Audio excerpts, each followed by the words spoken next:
Okay, so Mr. Allworthy came to his house very late in the evening, and after a short supper with his sister, retired much fatigued to his chamber. Here, having spent some minutes on his knees, a custom which he never broke through on any account, he was preparing to step into bed, when upon opening the clothes, to his great surprise, he beheld an infant wrapped up in some coarse linen, in a sweet and profound sleep between his sheets. Okay, now, did anybody use anything up to that point to characterize Allworthy? Horton, what'd you use? I used the spent some minutes on his knees, which he never broke on any account. Okay. And what are you using that for? What are you saying about? What are you attaching to that? Well, I'm saying that not only is he devoutly religious, but it shows how when it comes to doing things for others, he'll do it despite his own preoccupations. Okay. His fatigue. Okay, so the issue of fatigue is an important juxtaposition there, okay? So this is a sort of selfless, devout. Anybody pick different associations there? What would you attach to the last part, a custom which he never broke? Are there some different associations that you might include there that have nothing to do really necessarily with devout folk? Never mind. Okay, Grouse? Like strong resolve and the strength of his conviction. Okay, good. Strength of convictions. Okay.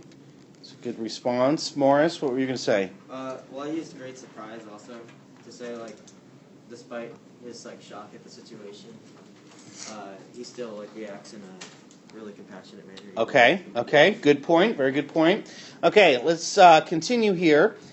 He stood sometime lost in astonishment at this sight, but as good-natured had always the ascendant in his mind, he soon began to be touched with sentiments of compassion for the little wretch before him. Okay, anybody use anything in that sentence? Xavier. Well, his first encounter with the baby is sentiments of compassion, and I juxtapose that against Wilkins' response.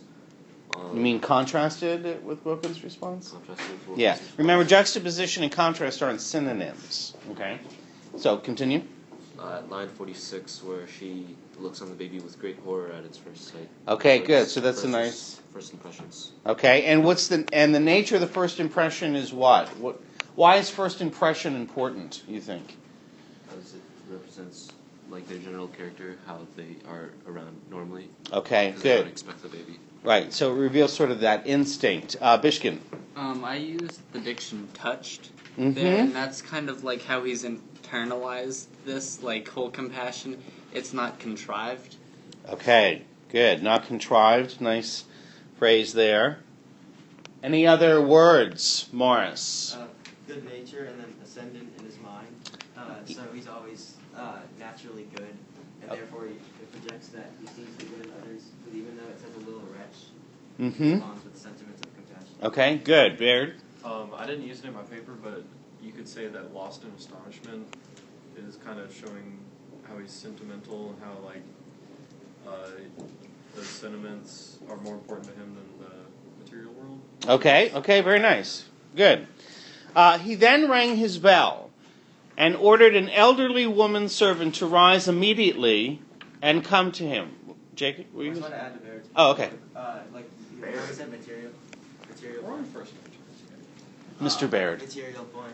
You said the material. Well, coarse linen could also work because he's coarse linen. He's not dressed nicely, but he doesn't care about that. Okay. He's dressed. Okay, good. So he doesn't mind. That's an important detail. He's not thinking of the self, okay, but outside of the self. Good point. And come to him, and in the meantime was so eager in contemplating the beauty of innocence appearing in those lively colors with which infancy and sleep always display it, that his thoughts were too much engaged to reflect that he was in his shirt when the matron had come in. So we've got a long sentence here with several parts to it. Okay, you going to do anything with that, Gino? It's kind of a repetition of how he sees the good in others. Okay. And where is the repetition? Where you're going to quote that's the repetition? When it says, began to be touched with sentiments of compassion for the little wretch before him, that's the repetition of that kind of idea with the quote, hold on, I'm losing myself. Appearing in those lively colors with infancy and sleep always displayed, eager and contemplating the beauty of innocence. Okay, so these two parts here are repetitions. Yeah. Okay, and the repetitive idea is what? Compassion. Okay, sense of compassion. Horton? For contemplating the beauty of innocence again, I contrasted, like, that was his first, sort of, like, when he first encounters the child, and so when the first, although the nurse sees him before her first personal encounter on 57, it greatly contrasted because she just notices that it stinks. Okay. His innocence. Okay, good. Bishkin? Well, I'm kind of building on Gina's point, but how he can find the beauty in simply the innocence, that's kind of like one of those, I guess it's an Ignatian quality, like finding beauty in all things. Good. So, even the innocence. Okay, excellent. Marshall? I used the fact that he was too busy contemplating the beauty of innocence to notice that he was not fully clothed. Right. Well, it kind of shows that he's more concerned with things that are beautiful and innocent. It kind of shows he has more of a purity of mind. Okay, good. Purity of mind. Helping others before himself. Right. Okay, very good. Okay. Getting all this, Gurin? You're populating your sheet? I wrote my name a couple times. You need to stop using that invisible ink. Okay, let's move a little bit further here. I used all this in my papers. Oh, okay, excellent. Okay. So she had indeed given her master sufficient time to dress himself, for out of respect to him in regard to decency, she had spent many minutes in adjusting her hair at the looking-glass, notwithstanding all the hurry in which she had been summoned by the servant, and though her master, for aught she knew, lay expiring in an apoplexy or in some other fit. Okay, so now she enters the scene. What are you going to do with these details? Dawson, Chandler, Sir Chandler. I used the quote out of respect for him, so it was really showing how she was loyal to him, because out of respect she spent the minutes adjusting her hair, so she was trying to look presentable for her master out of, trying to be loyal to him, trying to be presentable. Okay, so so the narrator wants us to see something positive about her? Okay. Mr. Agraz, do you have that same reading? I have a question. What is Apoplexy. Sort of a physical fit, like a sort of having a stroke or going into convulsions. Okay, I thought that this sentence was kind of showing that she didn't really seem to. She kind of disregarded the potential urgency of the situation and instead decided to spend time on appearance and other superficial things like that. Okay, so this is highlighting for you that she is connected with the superficial and appearance and not recognizing the gravity. So she's made to look here as, what else might we attach to her? Self-absorbed. Okay, good. Self-absorbed, materialistic. And then because she sees it as a fit, like Agraz was saying, it's like she can't recognize things that have deeper meaning, I guess, and Okay, Xavier? Well, I thought the situation was just kind of silly. Like, Ollie is in his shirt, and then she makes this whole big deal of not being allowed to see him in his shirt. And she's just kind of distracting herself by doing her hair, but in reality, she just doesn't want to see him in his shirt. So it's not really that, like, she could be being superficial or respectful, but I just thought it was supposed to be comedic. It is funny, okay, because there is something serious going on, right? Okay, so on one level, there's a serious action. That is, they found an infant, okay?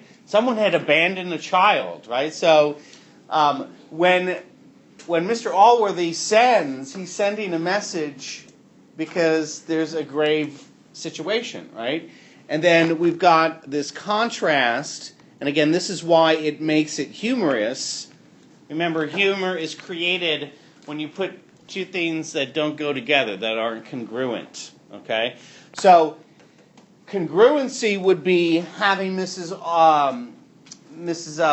What's her name? Wilkins? Wilkins, yeah. I get all Watson, Wilkins, all the characters.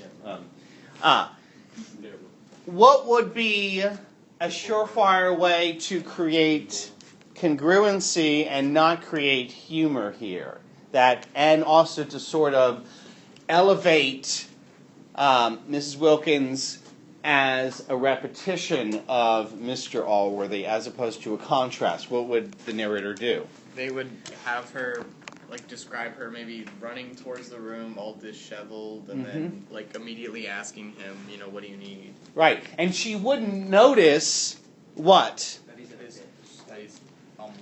Yeah, she wouldn't notice that he was not completely dressed. Her focus would be on the child, okay, the baby. So she would be completely ignoring here. And of course, this is, you know, for all she knew, her master could be at the brink of death, but her big concern in this situation is, oh my gosh, he might not be fully dressed. Okay? So there's a sort of disproportion here, a disproportionate response that doesn't quite go with the situation. She did swear that she would never look at a man without his coat on. And is that in this part? That's like right. No, that's later. Okay. I think that Oops. I just think it's funny that, like, Right. She's very prideful.